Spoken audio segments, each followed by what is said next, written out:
Bonjour et merci de recevoir le pain de vie chez vous. Je reçois un avertissement. Hérode veut te faire mourir. Ce roi jaloux et cruel représente toute la cruauté et la méchanceté humaine dont nous pouvons faire encore face aujourd'hui. Mais Jésus ne se laisse pas influencer. Il répond avec une liberté étonnante. Allez dire à ce renard, voici que j'expulse les démons et je fais des guérisons aujourd'hui et demain, et le troisième jour, j'arrive au terme. Voilà la parole de Jésus.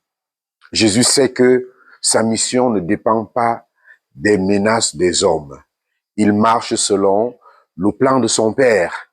Il sait qu'il doit aller jusqu'à Jérusalem, la ville qui tue les prophètes.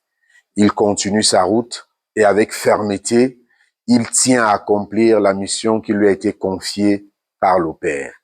La mission de sauver le genre humain, de sauver les hommes.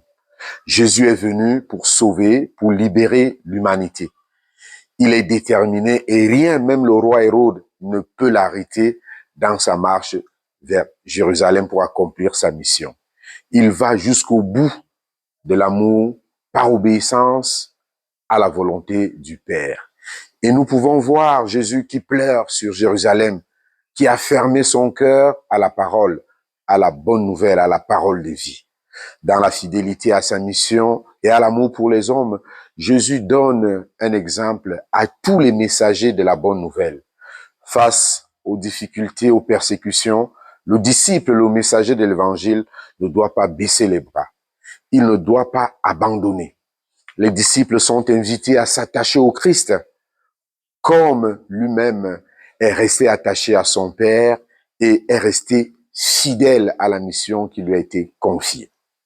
Cet évangile nous invite à marcher dans la fidélité comme Jésus, à ne pas laisser la peur ni la haine nous détourner de notre mission, celle de rendre témoignage à l'évangile, celle d'aimer les autres.